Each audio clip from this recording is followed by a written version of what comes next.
3 años después de la erupción de La Palma, pues quiero aprovechar esta ocasión para hablar un poco sobre los volcanes en general, también sobre la erupción de La Palma, sobre dónde se produce el volcanismo y por qué, y también quiero hablar del campo magnético de la Tierra, tan importante para la Tierra por otra parte, y la capacidad que tienen las rocas volcánicas para grabar el campo y sus variaciones, y a continuación hablar un poco sobre qué información nos dan estas grabaciones sobre diferentes procesos importantes que ocurren en la Tierra.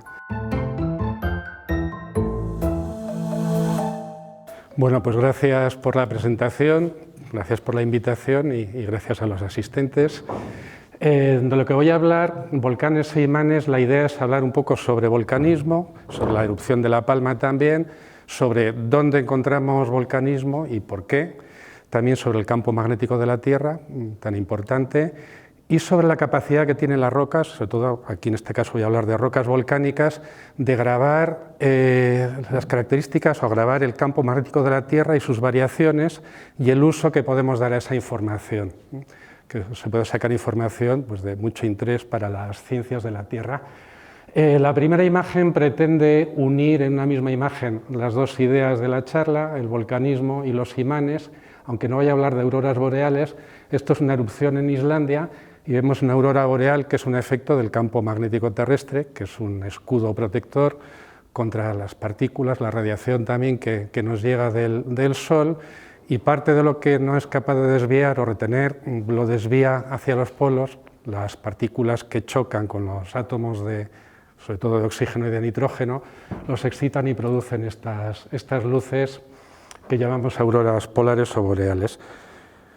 Bueno, voy a empezar con una imagen volcánica. Quien haya visto los telediarios de las últimas, no sé, hace 10 días o 2 semanas, pues aparecieron estas imágenes de una erupción en Islandia, en el suroeste de Islandia.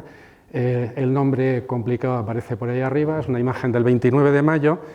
De hecho, esta erupción es una erupción continuada. Llevamos ya durante los últimos 6 meses que de forma no constante, pero de cuando en cuando ha aparecido en las noticias pues este tipo de imágenes sobre Islandia.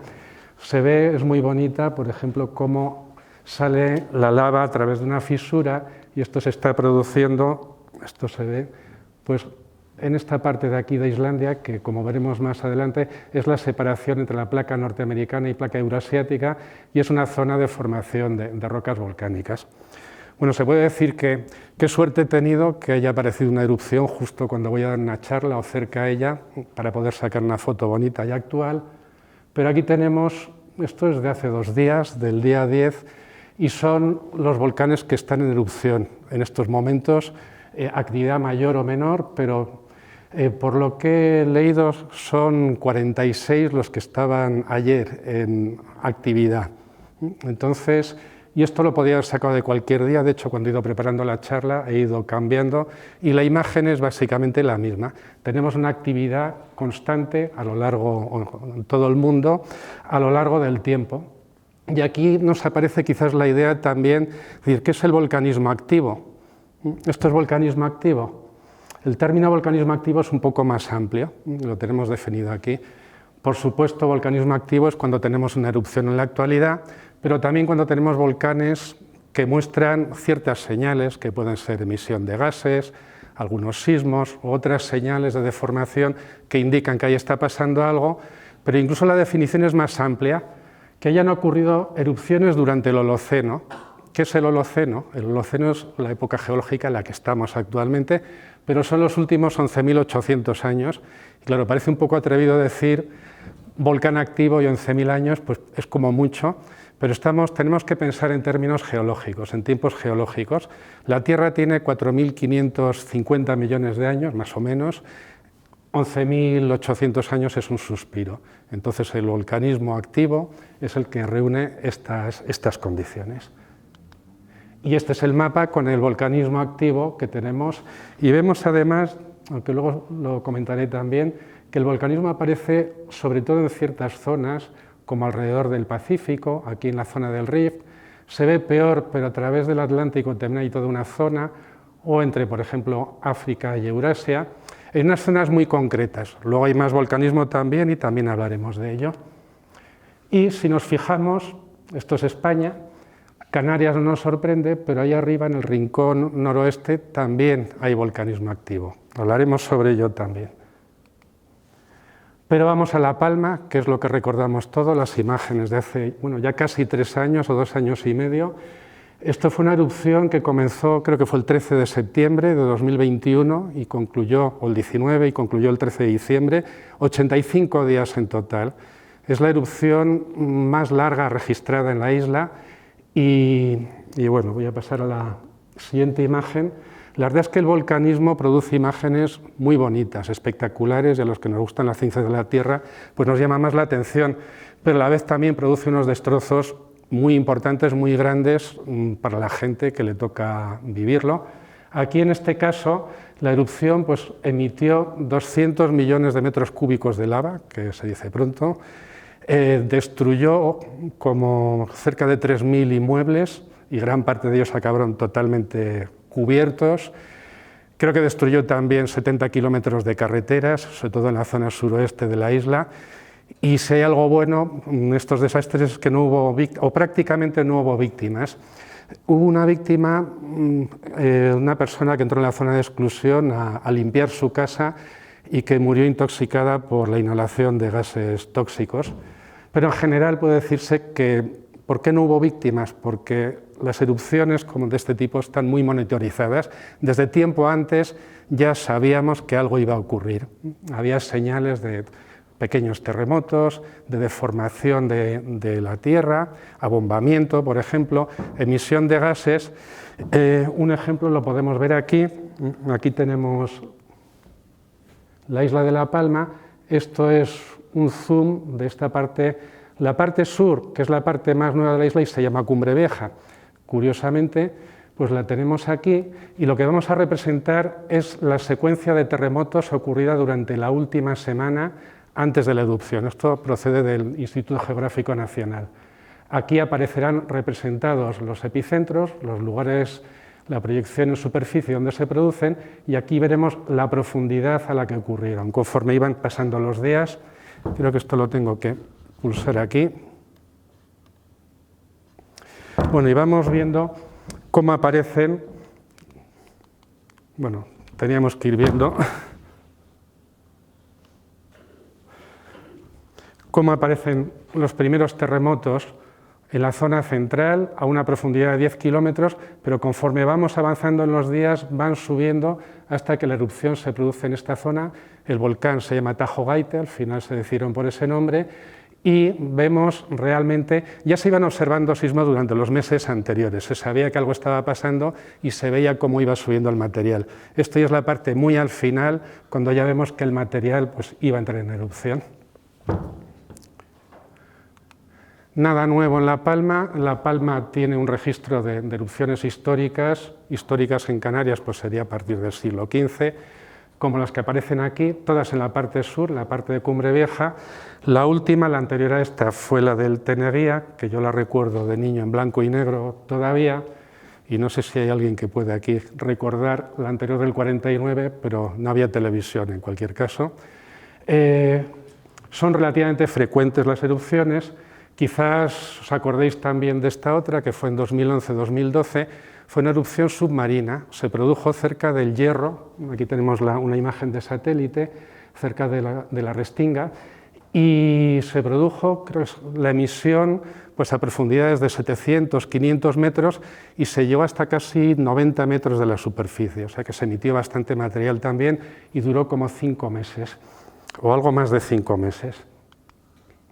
Esta es la imagen pues, de cómo ha quedado. Se distingue bien lo que es el material, las coladas producidas por las erupciones de estos 3 meses, aquí vemos otra, y el destrozo que significan pues, para las tierras de cultivo, las plataneras. Aquí se ven algunas casas que no han quedado totalmente sepultadas, pero luego veremos alguna imagen de cómo han quedado, pues 1.500 o más, no me acuerdo el número exacto, pues han quedado totalmente cubiertas. Sin embargo, hay que tener en cuenta también que todas las islas se han formado así, todas las islas Canarias, entonces esto que ahora es un yermo, pues al cabo de unas décadas se volverá a crear suelo, volverá a haber cultivos y volverá a ser utilizable, y de hecho hay que tener en cuenta que prácticamente todas las Islas Canarias se han formado de forma similar y son lo que son ahora. Nosotros, al cabo de un año, después de la erupción, pues se procedió a reconstruir la carretera que había desaparecido por la erupción, porque las condiciones empezaban a permitirlo, y nosotros, el grupo de paleomagnetismo de nuestra universidad, aprovechó la ocasión pues, para poder acceder a cortes adecuados para las investigaciones que queríamos hacer. Esto es una imagen, estaban empezando con la carretera, en algunos sitios habían practicado hoyos como estos y aprovechamos para medir la temperatura, simplemente por curiosidad, pues a una cosa así, que puede ser 1 metro, 1 metro y pico, había más de 400 grados, a 1,5 metros, 2 metros había 550 grados de temperatura. No en todas partes, pero hay puntos todavía muy calientes en la zona, y por eso también se tardó, uno de los motivos en los que se tardó en construir la carretera. La erupción no fue muy explosiva, es un grado 3 de los 8 los que se subdivide, pero sí se emitieron muchos gases y tóxicos también, monóxido de carbono, dióxido de azufre. De hecho, hubo localidades como Puerto Naos y La Bombilla que estuvieron cerrados durante 2 años, y tengo entendido que todavía se están, aunque ya no están cerrados, el IGN sigue monitorizando pues, los valores para ver si hay peligro o no. Este es el estado en el que quedaron pues, viviendas de las que no fueron completamente sepultadas. Podéis ver que la colada llega directamente al techo, aquí ha salvado algo, pero totalmente destrozado. Vimos muchas casas de este tipo también. Y aparte de los 200 millones de metros cúbicos de lava, también se emitieron 10 millones de metros cúbicos de cenizas. Cenizas son pequeñas partículas de roca muy finas y que cubrieron, por supuesto, toda la parte suroccidental de la isla, pero incluso llegaron al otro lado también, dejando paisajes de este tipo, que bueno, poco a poco irá desapareciendo, pero también suponen muchas pérdidas. Bueno, lo dicho, las Islas Canarias son islas volcánicas, aquí las tenemos todas, y de hecho en casi todas ellas se ha producido volcanismo histórico. Solamente en Fuerteventura tenemos la última erupción, data de hace 4.000 o 5.000 años, y curiosamente en La Gomera hace 2 millones de años que no ha habido ninguna erupción. En cambio ha habido algunas muy intensas, la que más quizás histórica es la de Lanzarote, donde hubo una erupción o un proceso eruptivo desde 1730 a 1736, 6 años, vivía muy poca gente allí en aquella época, y que cubrió 1/3 de la isla. Quien haya estado allí, pues Timanfaya, el parque Timanfaya es resultado de eso. Bueno, pero las Canarias no son la única zona de volcanismo joven en España, y voy a aclarar qué es volcanismo joven. Recordad que estamos hablando de tiempos geológicos. Por ejemplo, en los últimos 15 millones de años, algo así sería lo joven. Quizás la zona principal fuera de las Canarias es el sudeste, el Parque Natural del Cabo de Gata, que también tiene un cierto parecido a Canarias, y luego la zona de Cartagena, y no salen todos los puntos. Esto se extiende hasta la provincia de Albacete. Hay volcanes todavía en el sur de Albacete. Esto es un volcanismo que se produjo pues, entre los 16 y 2 millones de años, 2 millones de años sobre todo para la zona de Cartagena, y simplemente enseño algunas imágenes. Esto es el Parque Natural del Cabo de Gata, es un poco más antiguo, entre 16 y 8 millones de años, y esto está en Albacete, es el pitón volcánico de Cancarix, muy cerca ya del límite de Murcia. Es un pitón volcánico que en principio no aflora, pero la erosión lo deja al descubierto al cabo de un tiempo. Otra zona más desconocida es el campo de Calatrava, y es una zona volcánica grande, de unos 5.000 kilómetros cuadrados, que no es poco, y entre cerca de 300 edificios volcánicos. Lo que pasa es que cuando uno circula en coche por ahí, pues muchas veces no se da cuenta de que está pasando por volcanes, pues ve un paisaje suave, unas colinas cubiertas por vegetación como aquí, y uno se imagina cosas como Canarias, pero no, el volcanismo también tiene este aspecto, y hay varios sitios donde se pueden visitar cráteres también. Este volcanismo es un poquito más joven, aquí tenemos la edad 8,7 a 1,5 millones de años. Y lo más reciente en la península ibérica lo tenemos en la zona de la Garrocha, en la provincia de Gerona, cerca de la localidad de Olot, Y este volcanismo pues, comenzó hace 700.000 años y la última erupción que se conoce de momento es de hace 8.000 años, está dentro del Holoceno y esto es volcanismo activo. O sea, la única zona de volcanismo activo en la península ibérica es esta zona de Gerona, que también, pues, turísticamente también es muy bonito. Esto es Castellfollit de la Roca, el pueblo está sobre unas coladas volcánicas que también son espectaculares. Y bueno, volvemos a este mapa en el cual se concentra, la pregunta es ¿por qué se produce este volcanismo? Y entonces, para saber el por qué, también es interesante saber dónde se produce, y en este mapa tenemos en rojo los volcanes activos junto con los terremotos, y hay una relación entre ambos, y vemos que se concentran, como he dicho antes, en ciertas zonas. La zona aquí circumpacífica, entre Eurasia y África, en la zona del Rift, y en ciertas zonas oceánicas también. Estas zonas coinciden con los límites de placas, las placas tectónicas, que todos hemos oído hablar de ellas, que son unas placas rígidas en las cuales se divide la parte más externa de la Tierra. Pues, por ejemplo, aquí solo salen las placas más importantes, las más grandes, la eurasiática, africana, americana y unas cuantas más. ¿Pero a qué me refiero cuando hablo de la parte más externa? Bueno, un pequeño repaso a la geología escolar. Tenemos que la Tierra se divide en una corteza, que es la parte más externa, hasta 70 kilómetros máximo, el manto, que llega hasta unos 3.000 kilómetros, y tenemos dentro el núcleo, un núcleo líquido o fluido que es el externo y es donde se genera el campo magnético de la Tierra, del cual hablaremos luego, y un núcleo sólido. Hacemos un zoom y vamos a la parte externa del todo. Tenemos aquí la corteza, la oceánica, que es más fina, que llega hasta los 10 kilómetros, y la continental, que es más gruesa, junto con la parte más superior del manto, que está compuesta por rocas más rígidas. Pues estas dos cosas juntas las llamamos litosfera y nos lo podemos imaginar como la parte rígida, más rígida, la capa externa esa que decía antes. Y por debajo tenemos la parte superior también del manto todavía, que sigue siendo sólida pero es más dúctil y que llamamos astenosfera. Cuando digo dúctil y rígido, un símil, que no hay que tomárselo al pie de la letra, pero os podemos imaginar, por ejemplo, alquitrán así un poco caliente que se deforma con más facilidad, la astenosfera, una baldosa por encima, la litosfera, es un símil, no hay que tomárselo al pie de la letra, para hacerse una idea. Bueno, y el mecanismo, ¿cómo funciona todo esto? Y esto está relacionado con el volcanismo.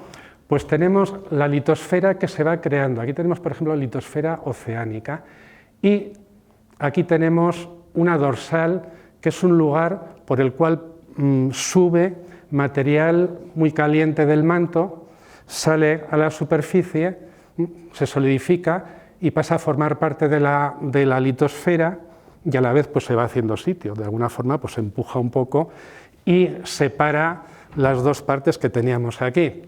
Y esto se va produciendo de forma continuada en diferentes lugares. Por ejemplo, de la Tierra, aquí tenemos el mapa que hemos visto antes, de forma incipiente, esto se está produciendo en el Rift africano. Sería una predorsal, todavía no tenemos océano, pero se está debilitando la corteza y está saliendo material volcánico por ahí y empujando hacia los lados. En un futuro que nosotros no viviremos, pues África estará separada, el Cuerno para un lado y el resto de África para otro. El siguiente paso del proceso es el Mar Rojo, que todos tenemos la imagen de ese mar tan estrecho, pues es cuando ya han empezado a separarse un poco las placas. Y el proceso pues ya maduro y avanzado pues sería, por ejemplo, el Atlántico. Veremos más adelante que antes los continentes americanos, África, Europa estaban unidos, ahora están separados. Pero por otra parte, cuando creamos material, cuando se crea material, pues por algún sitio tiene que irse, porque si no la superficie de la Tierra iría creciendo de forma absurda. Y esto ocurre en las llamadas zonas de subducción. También las tenemos representadas en esta gráfica. Vemos como la corteza oceánica aquí penetra por debajo de otra corteza oceánica o de corteza continental.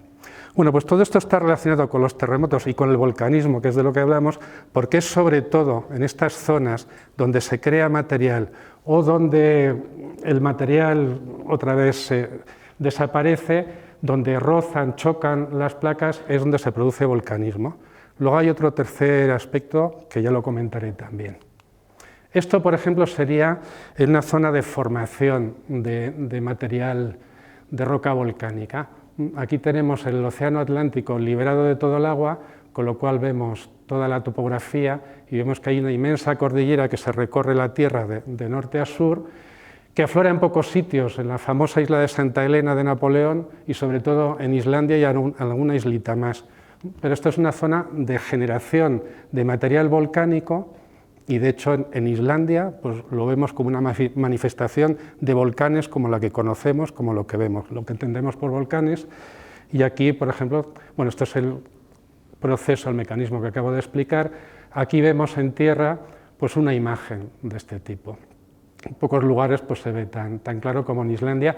De hecho, en esta foto, me preguntáis, esta la hice yo, que queríais saber, pues se ve la placa europea desde la placa americana.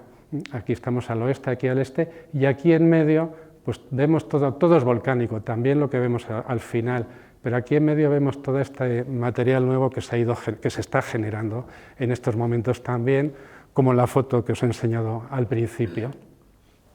Vamos a otro tipo de zonas donde también se genera volcanismo y son los lugares pues, donde desaparece la litosfera, donde la litosfera oceánica se sumerge debajo de la continental porque es más densa. Y bueno, esta litosfera pues durante muchos millones de años ha formado parte del fondo oceánico, ha ido acumulando sedimentos.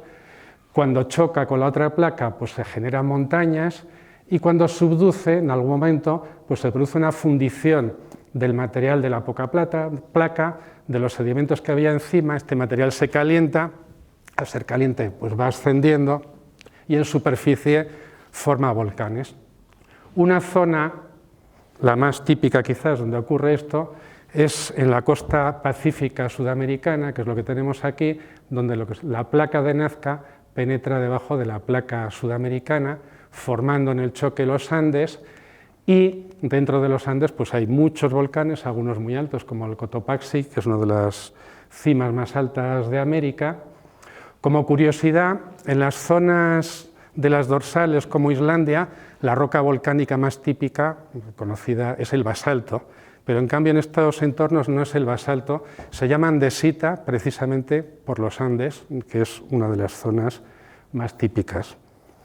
Pero si vemos ahora el mapa, también hay zonas donde hay volcanismo, donde realmente no estamos en límites de placas. La zona clásica, que siempre se utiliza para explicar esto, es Hawái, que debería estar, bueno, está justo en el límite del mapa, pero hay otras también que pueden estar en el océano, las propias Canarias también serían un punto de este tipo, o bajo la zona continental, el parque de Yellowstone, o en la propia dorsal también, como en Islandia, y esto es lo que se llaman puntos calientes, muchas veces se ve directamente en inglés, pone hotspots, y estos son puntos de material especialmente caliente del manto, y el origen se interpreta como que son penachos de material muy caliente que procede del límite del núcleo y del manto, y que ascienden estos puntos y que son puntos muy estables, apenas se mueven mientras que las placas pasan por encima de ellos.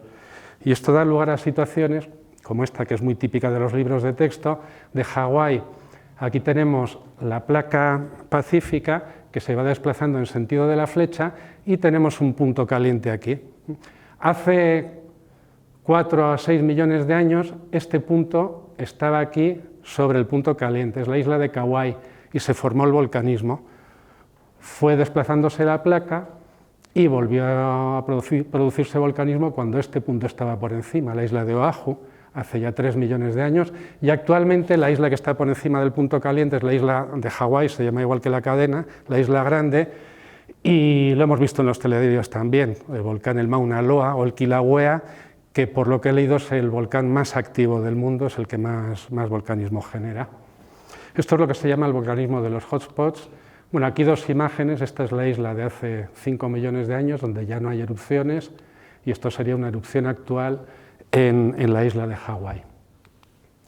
Pero bueno, casi se nos había olvidado igual, pero el tema era volcanes e imanes. Y ahora sacaron de momento las fotos de volcanes y vamos a ir a los imanes.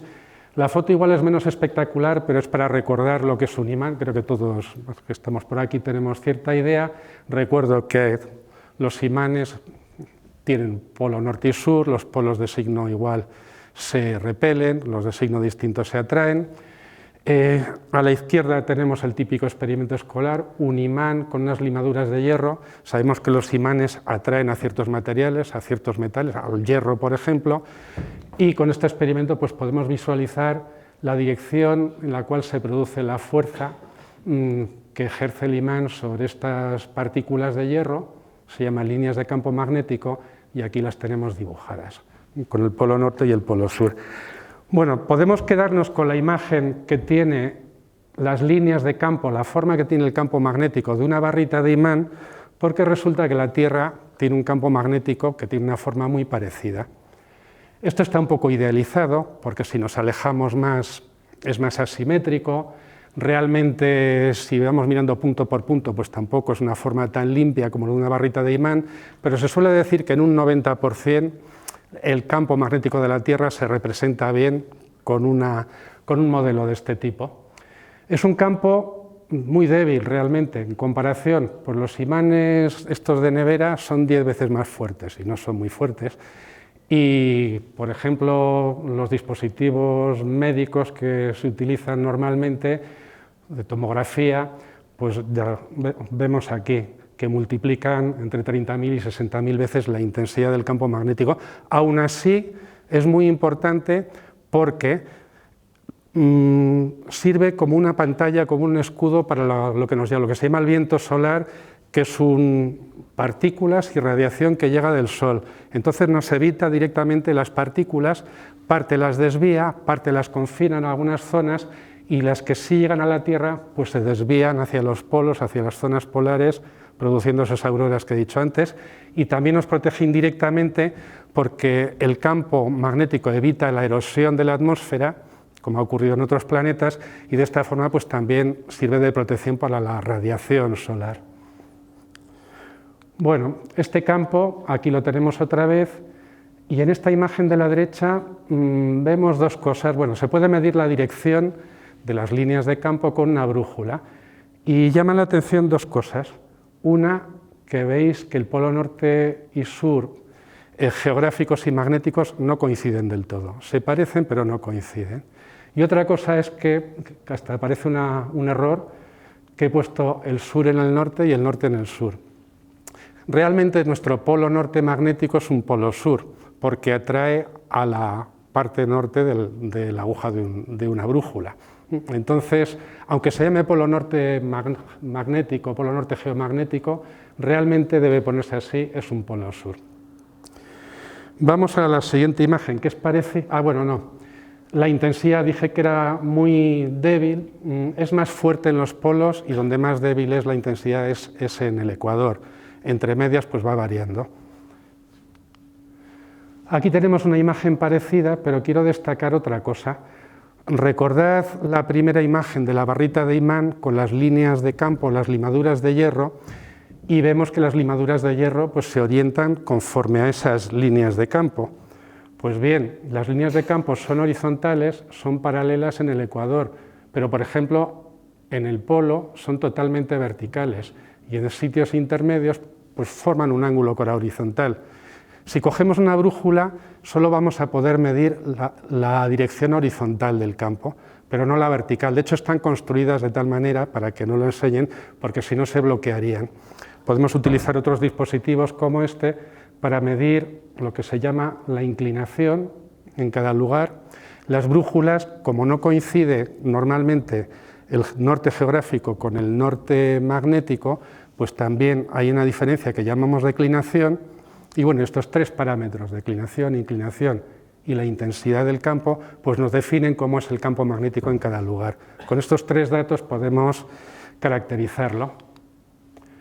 El campo además varía, no es estable, y eso pues lo podemos medir con satélites, se mide cómo varía a lo largo del espacio, o con observatorios, una red mundial de observatorios. Aquí tenemos uno español en Tarragona, en el Observatorio del Ebro, y aquí tenemos un registro que suele salir en todos los libros de texto que nos mide, donde se indica De las primeras medidas del campo magnético terrestre que se hicieron en Londres hacia finales de 1500, del siglo XVI, de hecho en 1675 se construyó el primer observatorio geomagnético, que fue en Greenwich, en Londres, y aquí tenemos una curva que nos da la declinación, que se representa aquí, y la inclinación. Por ejemplo, en 1600 en Londres la declinación era de 10 grados, la brújula, el polo norte magnético desviaba 10 grados con el polo geográfico y una inclinación de 72. Y veis que va variando, es un trabajo antiguo, con lo cual se termina aquí,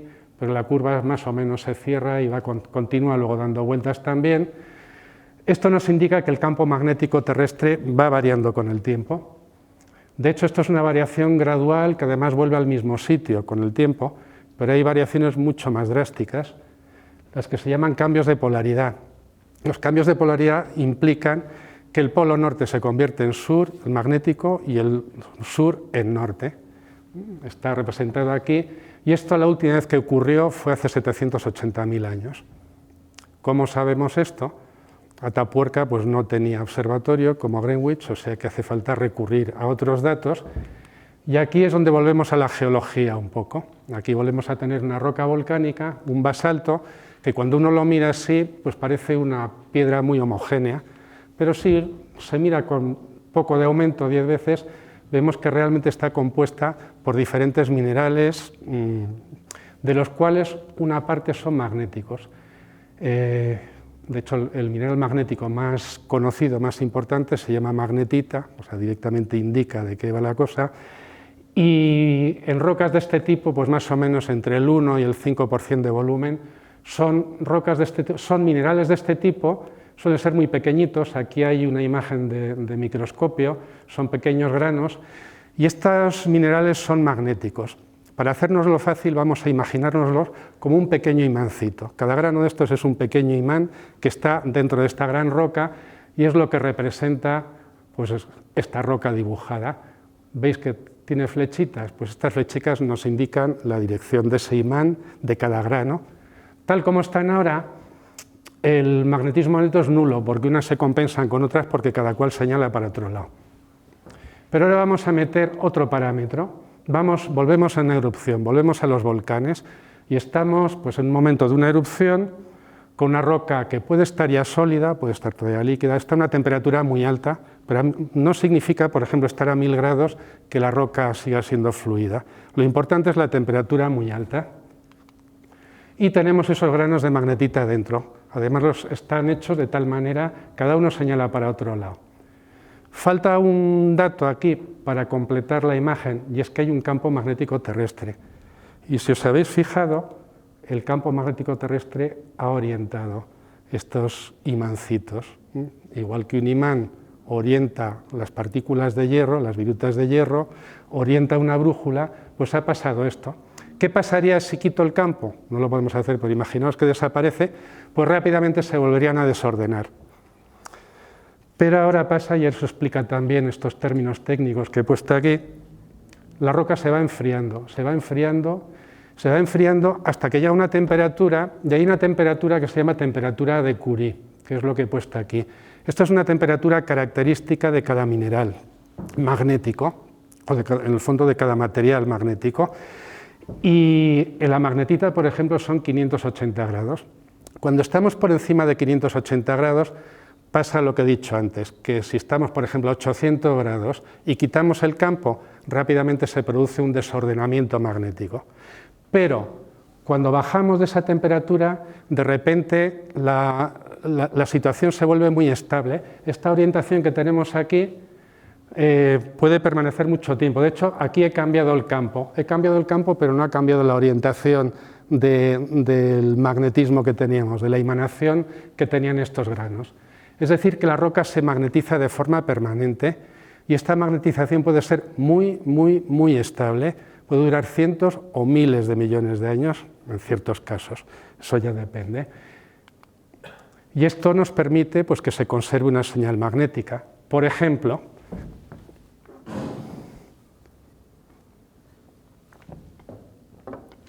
volvemos otra vez a la dorsal oceánica, hemos explicado ya el mecanismo. de cómo se genera magma, pues vamos a imaginarnos que estamos en un momento hace 10 millones de años con una polaridad, se llama polaridad normal cuando el campo está como ahora, inversa cuando está al revés que ahora.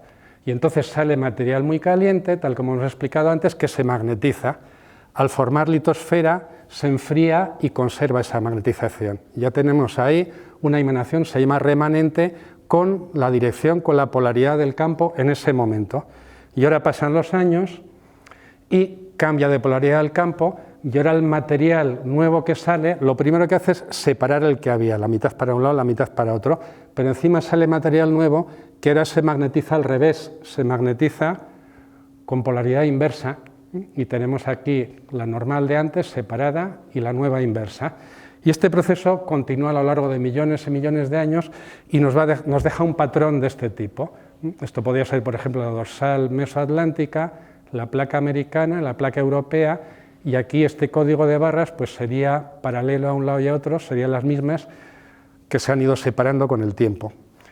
Esto nos deja un patrón que lo he vuelto a repetir aquí arriba, y si uno pasa, por ejemplo, con un barco y un magnetómetro, pues puede medir las anomalías, de hecho se hace así, y puede ver dónde es normal, dónde es inverso, y entonces con esto se tiene, de esta manera se ha conseguido un registro de los cambios de polaridad del campo magnético terrestre de los últimos, bueno, aquí son 160 millones de años, de esta forma se puede llegar hasta los 180 millones de años, que es la edad más antigua de suelo oceánico que hay sobre la Tierra. El presente lo tenemos aquí, una barrita de estas pequeñas, llegamos hasta el Jurásico, 160 millones de años, y lo que se ve en negro se representa la polaridad normal, que es como ahora, en blanco la inversa, que esto se produce no de una forma regular, sino que va cambiando, y además la longitud de estos intervalos varía mucho. Por ejemplo, aquí en el Cretácico hay una pues, que dura más de 30 millones de años con polaridad normal, destaca. Hay algunas otras más antiguas que esto. Pero también no hace falta quedarse en el mar para hacer estudios magnéticos. Por ejemplo, y ahora vamos al trabajo que hacemos nosotros en nuestro laboratorio, se pueden estudiar rocas en tierra. Vamos a suponer, de hecho no es suposición, esto es una roca volcánica de la cual queremos extraer unas muestras para estudiar las características del campo. Esta roca se ha magnetizado en algún momento y la flechita va a simbolizar la dirección, el campo magnético que ha quedado registrado aquí. Bueno, pues uno va al campo y lo que se hace es taladrar y extraer testigos como están aquí. Como lo que queremos conocer es qué dirección, cómo era el campo magnético, pues no podemos dejar los testigos ahí sin saber cómo estaban orientados. Tenemos que orientarlos bien con una brújula y con un dispositivo que nos da el ángulo de perforación para luego poder reconstruir la posición original y ver cómo era el campo. Y bueno, luego esto se mide en el laboratorio. Tenemos el equipo principal de nuestro laboratorio, el magnetómetro muy sensible, que lo tenemos en la Universidad de Burgos, y bueno, las muestras se preparan adecuadamente y podemos medir estas propiedades. Y esta rama de la ciencia pues, se llama paleomagnetismo y nos permite estudiar este magnetismo fósil que ha quedado grabado, recogido en las rocas. Y voy a poner algunos ejemplos de qué tipo de información se puede sacar de aquí. Vamos a suponer que estamos hace 200 millones de años y entonces, para hacerlo más fácil, el polo magnético coincide con el geográfico. El polo norte pues sería esa estrella, o el sur en realidad sería esta estrellita. Ya hay un continente y en ese continente hay una erupción volcánica y se magnetizan las rocas. Se magnetizan con la dirección del campo y como está a una latitud muy alta, pues tiene una inclinación bastante fuerte. Y ahora pasa el tiempo y poquito a poco, a lo largo de los millones y millones de años, el continente se desplaza y se desplaza al ecuador. Y estamos en el tiempo actual y llega un investigador de paleomagnetismo que tiene la suerte de poder hacer un viaje hasta ahí y saca las muestras y ve que la inclinación no es nula como debería ser en el ecuador, se corresponde a otro sitio y lo que puede hacer, conociendo la forma que tiene el campo magnético, es llevar el continente a su sitio y reconstruir su posición. Entonces esto es una aplicación del paleomagnetismo a la tectónica. O otra situación, como la de antes, tenemos otra vez el continente, la erupción volcánica se magnetiza y pasan hace 200 millones de años, pasan los años y el continente ha rotado. Otra vez se hace la investigación en tiempo actual y se reconstruye. Y esto, por ejemplo, lo tenemos muy cerca, una situación parecida. Esto es la península ibérica hace 150 millones de años, con el Golfo de Vizcaya cerrado, no existía, Galicia casi pegada a la Bretaña, y esto es, bueno, aunque ponga aquí 79 millones de años, pero se parece también a la posición actual, es decir, que la península ibérica ha sufrido una rotación, se abrió el Golfo de Vizcaya y se ha colocado en la posición actual, rotando, creo que son unos 35 grados o algo así. Un ejemplo de lo que he enseñado antes, y en general, junto con otra información de otras ramas de las ciencias de la Tierra, el paleomagnetismo permite la reconstrucción de cómo se han movido los continentes. Aquí tenemos, por ejemplo, la situación hace 225 millones de años, cuando teníamos un único gran continente, Pangea, cómo se separó hacia el Jurásico, abriéndose más, bueno, esto es el mar Tetis, abriéndose más. Aquí ya tenemos los continentes dibujándose más o menos como ahora, pero todavía la India muy lejos, y aquí tenemos la situación actual. De hecho, si uno mira por internet, hasta puede ver la situación futura dentro de 50 millones de años, cómo estaríamos si tuviésemos la oportunidad de verlo. No sé cuánto tiempo llevo, pero tampoco queda mucho. ¿Puedo? Sí, 40 minutos. Pues bien. Aparte de esta información tectónica, también se puede sacar información sobre el propio campo magnético terrestre, y un aspecto muy interesante es, he hablado de los cambios de polaridad, y nos fijamos en cuando el campo está de una forma o cuando está al revés, pero ¿qué pasa entre medias? Eso es un tema muy interesante, pero muy difícil de analizar, porque en tiempos geológicos esto ocurre muy rápido, estoy hablando pues de unos miles de años. Y un registro de unos miles de años no es fácil de pillar, sobre todo en rocas volcánicas. Para ello se recurre a secuencias de coladas volcánicas. Por ejemplo, esto es una secuencia en la isla de La Gomera que registra una transición de polaridad de hace 10 millones de años, más o menos. Ha habido la suerte de que se produjeron muchas emisiones de coladas a lo largo de pocos años, con bastante frecuencia, y han quedado registradas las direcciones y las intensidades del campo a lo largo de ese proceso. Bueno, aquí llega una diapositiva un poco más compleja, pero en esta lo que quiero representar es qué pasa con la intensidad del campo magnético de la Tierra durante un cambio de polaridad. Y entonces en la figura aquí representamos una medida de cómo de potente es la Tierra como imán. Hay una magnitud física que se llama momento magnético, pero la idea es cómo de potente es el imán. Por ejemplo, el valor actual es este, 8 por 10 a la 22. Esto es lo que se representa en este eje. En este eje representamos el tiempo. La TR es el momento álgido de la transición. Estos son los años antes, en miles de años, 20.000, 40.000, hasta 80.000, y estos son los años después. Y estos son gráficas de diferentes transiciones de polaridad, tal como han quedado registradas en diferentes secuencias en el mundo de los últimos 2 millones de años. Y lo que se ha hecho es determinar la intensidad, pues viendo cómo varía con el tiempo. Y la característica de todas es que primero de forma muy gradual hay una disminución, que luego se acelera, se produce la transición y luego hay un aumento muy rápido.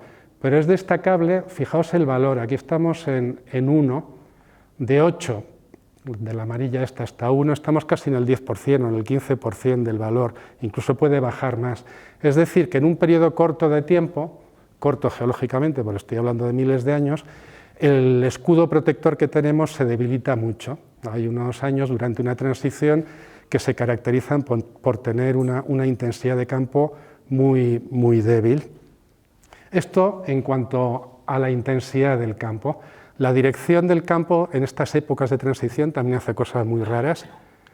Para estudiar esto hubo la suerte, se encontró una transición, una secuencia de coladas en Estados Unidos, en Oregón, me parece que está, que son muchas decenas, no sé si supera el centenar, de una secuencia de coladas una sobre otra, que coinciden justo con una transición de polaridad hace 15,5 millones de años.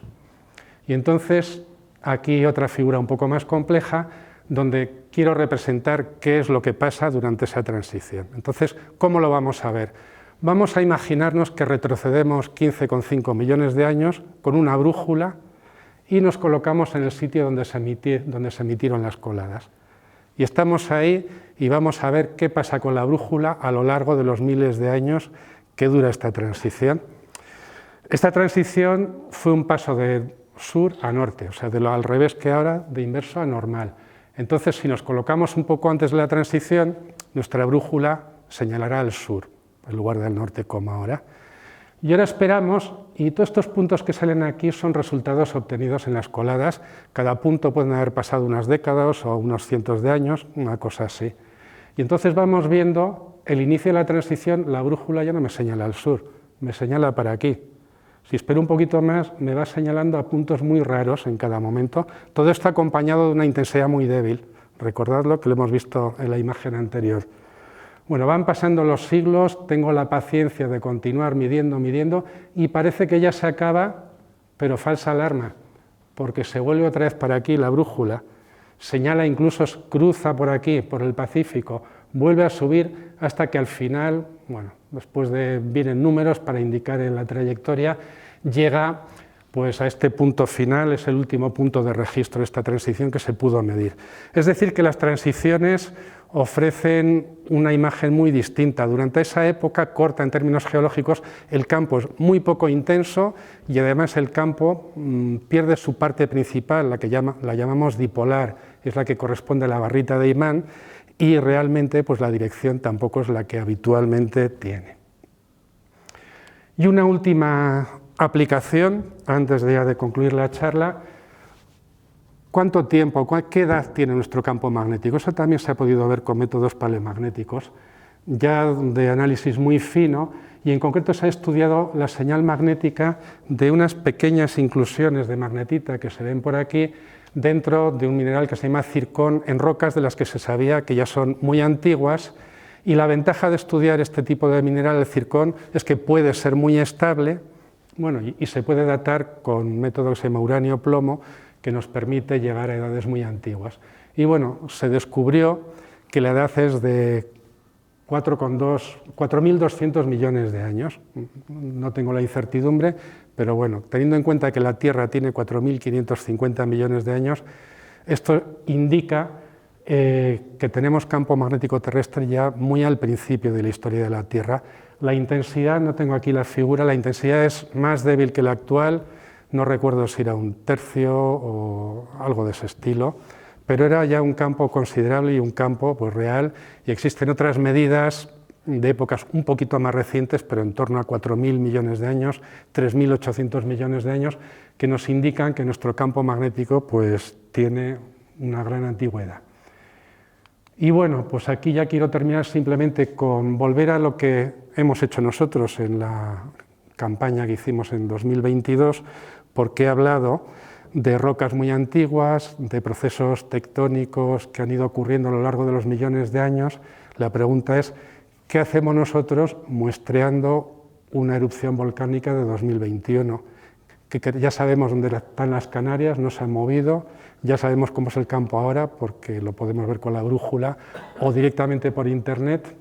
El objetivo del trabajo era distinto, es el contrario, es sabiendo cómo es el campo, sabiendo en qué condiciones se han emitido estas coladas, es cómo de bueno es el registro, cuándo funciona, cuándo no, qué es lo que hay que hacer para extraer la mayor parte de la información. El objetivo era más bien de tipo metodológico.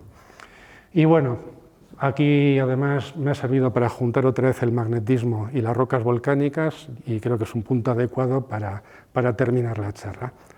Pues gracias por la atención.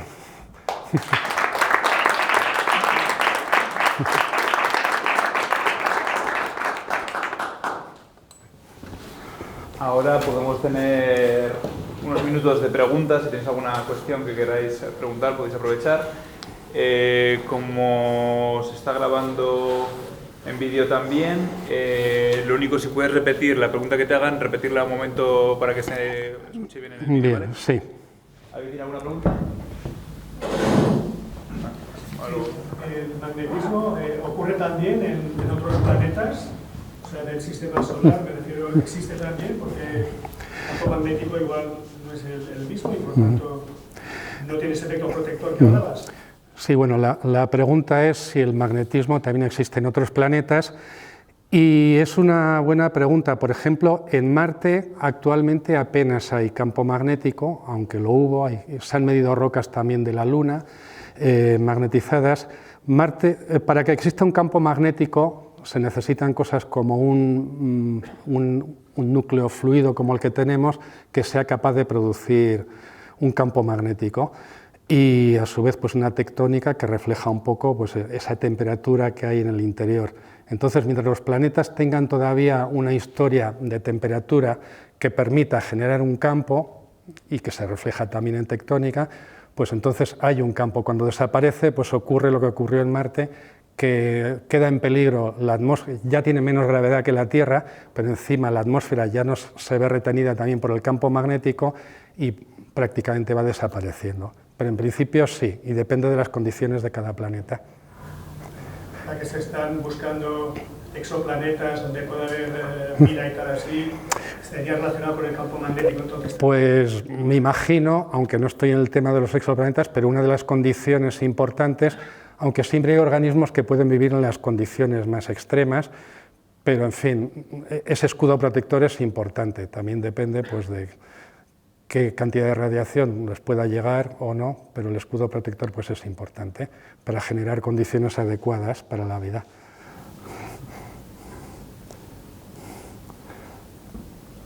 Sí, y una cosa que no entendí antes, que debe tener que ver con lo que estabas respondiendo hace un momento, es lo de la erosión atmosférica.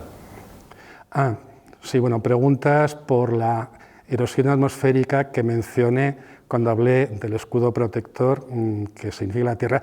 Sí, el campo magnético, por una parte, nos protege directamente de las partículas que inciden, pues desviándolas, y por otra parte, indirectamente, lógicamente, el campo magnético no va a parar la radiación en sí, pero el campo magnético, de alguna forma, evita pues, que los átomos que constituyen la atmósfera es un añadido a la gravedad para que no escapen de la Tierra, y eso a su vez constituye pues, una protección, la atmósfera, contra la radiación del Sol.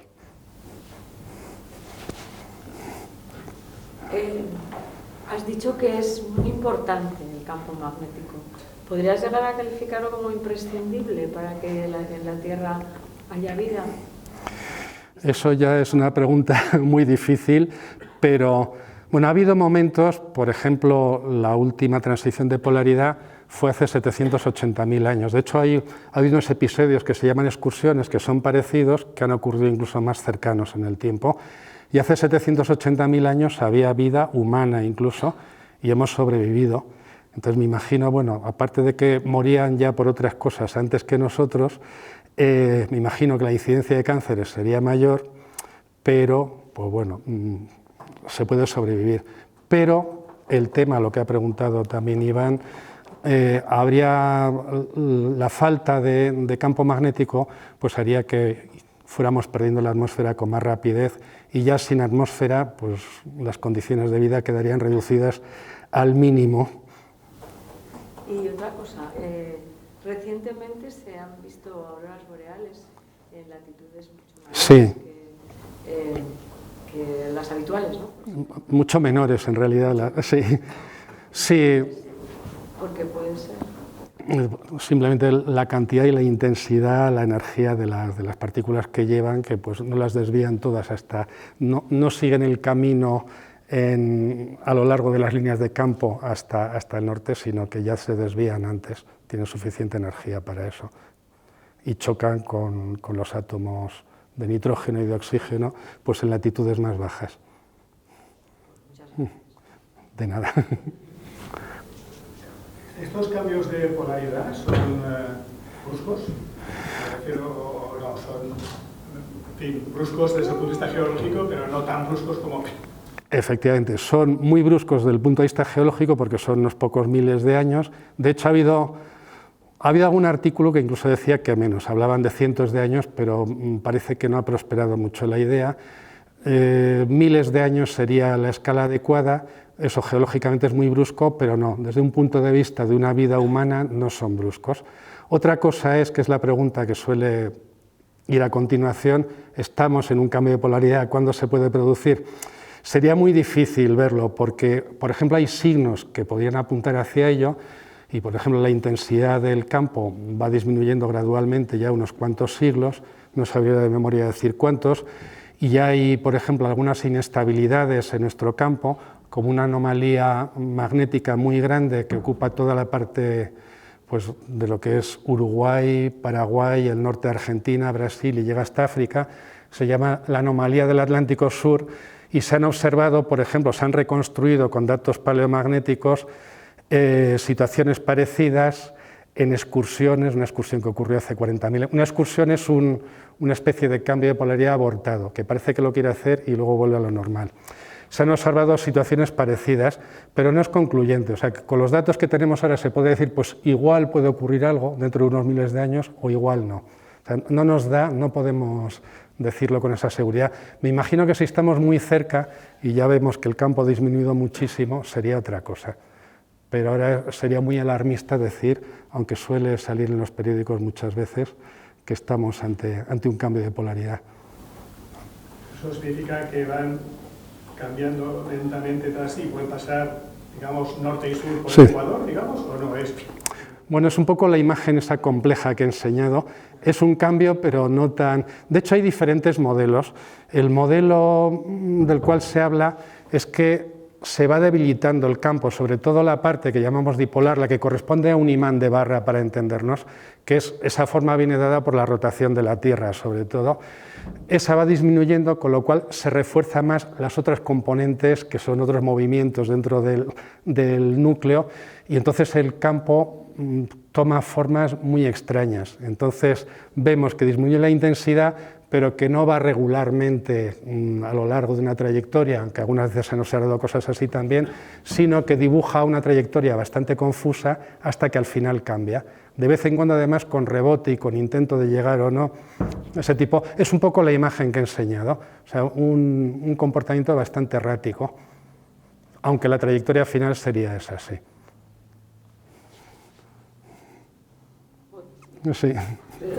Es un alarmismo absurdo, porque la variación es tan lenta que nos importa. Sí, no, que en la prensa, pues estamos en una fase de... Pero nos gusta. Es decir, si nos vamos a morir de otra cosa antes de que termine la transición, es eso. O sea, no, el tiempo de una, sí. Una generación... Sí. Pero igual que nos gustan las películas de meteoritos y cosas y catástrofes varias, pues esta es otra.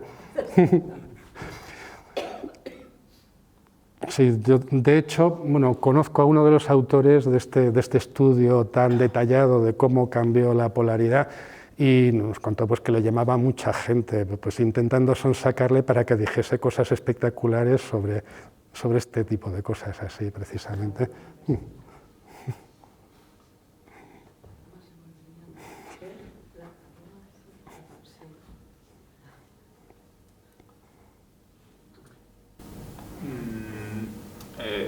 Igual es en la misma línea, pero ha habido varias grandes extinciones. Sí.